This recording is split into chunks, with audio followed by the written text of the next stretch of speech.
The first iPhone revolutionized a decade of technology and changed the world in the process. Now, 10 years later, it is only fitting that we are here in this place on this day to reveal a product that will set the path for technology for the next decade.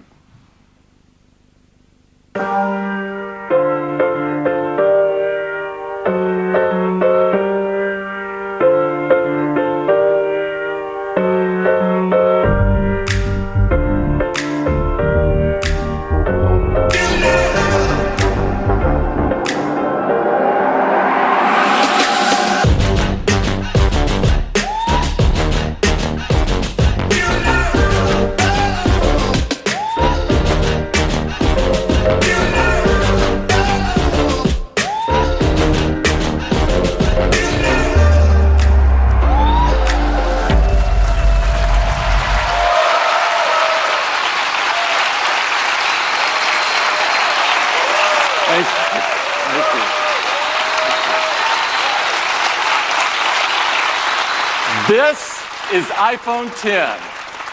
It is the biggest leap forward since the original iPhone. And to tell you all about it, I'd like to invite Phil back up. Phil? Thank you, Tim. I think you can imagine there are a lot of people at Apple that didn't get much sleep last night preparing for this. This is so exciting. I mean, it is all screen. It is beautiful to look at. It is incredible to hold. The display fits edge to edge, top to bottom. It goes into each corner where it follows the tight curve of the design. It has glass on both the front and the back, using the same super strong formula as iPhone 8. The band is made from a surgical grade stainless steel that's both durable and polishes to a beautiful finish. And look how the glass and the stainless steel form a continuous surface from front to back. There has never been anything like it. It's engineered to be water and dust resistant at a microscopic level. It comes in two beautiful finishes, space gray and silver. Each has an incredible depth and a pearlescence to the color in the glass. iPhone 10 has an all-new display. It's called the Super Retina display.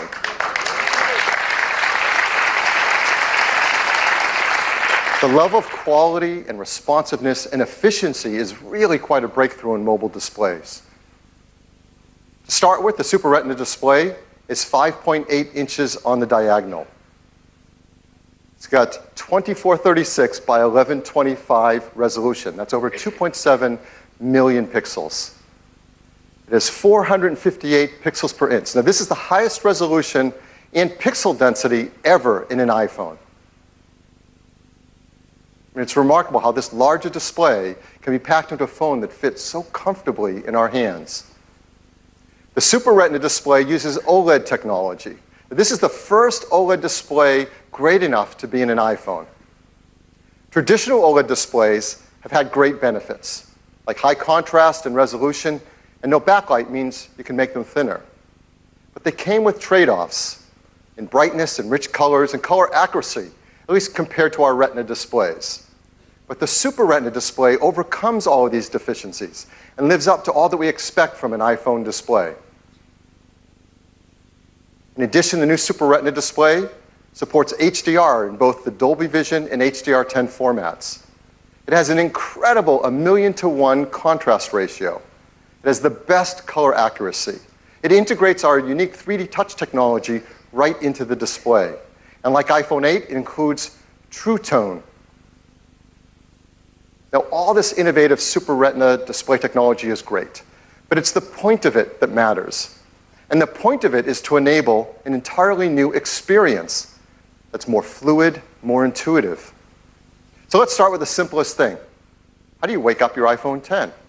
Well, certainly you can raise to wake just like before, but now you can also just tap on the screen and it wakes up. Now, with the display going edge to edge and top to bottom, there's no more home button. And this is an important part and a big step forward in the iPhone user experience. Something we use hundreds of times a day for so many tasks is an opportunity to rethink how iPhone should work and how we can make it better. So now, when you want to go to the home screen, you simply swipe up from the bottom and you go home. It's that simple. It's that easy. It's incredibly smooth. And once you do it for the first time, you'll know there's never been a better way. And it works the same way across the system. If you're running an app like Mail and you want to go home, what do? You simply swipe up from the bottom and you go home. It's that easy and that intuitive. It's so much nicer. Now, the same fluid gesture also works for multitasking. So if you're in an app and you want to multitask, you just swipe up from the bottom, you pause for a split second, and you're in multitasking. And then you can tap on any app and jump right to it. We also use the home button for Siri. So how are we going to do that now? Well, of course, you can just speak to your phone as before and say, "Hey, Siri." No, I didn't set anyone's phones off. Or you can now press the side button in, which has been made larger. And once you press it in, you can just talk to Siri.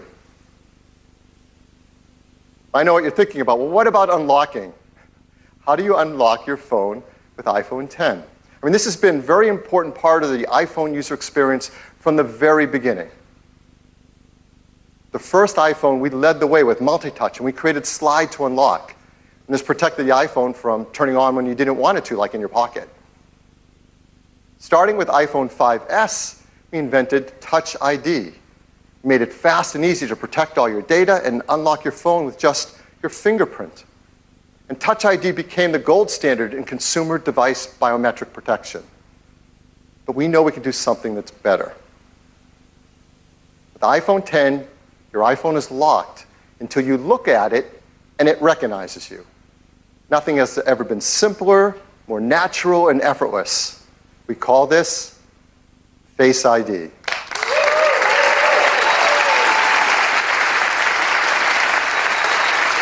So Face ID is the future of how we will unlock our smartphones and protect our sensitive information. To make Face ID possible, it took some of the most advanced technology we have ever created.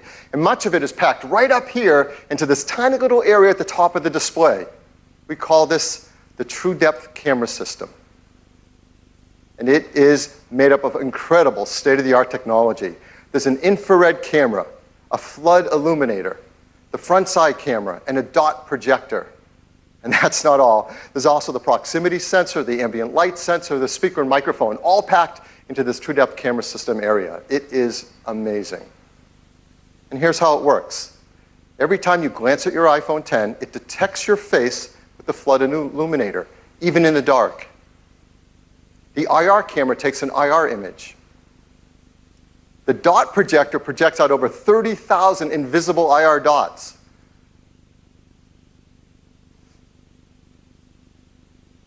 We use the IR image and the dot pattern, and we push them through neural networks to create a mathematical model of your face.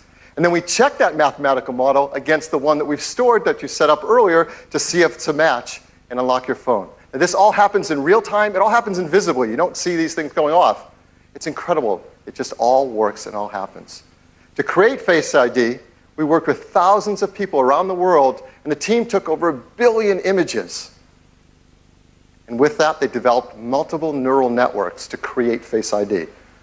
And to process the machine learning in Face ID's neural networks, we built Apple's first ever neural engine. Yeah, this is a big deal. In our pockets, in our phones, is an A11 Bionic chip with a built-in neural engine to process face recognition.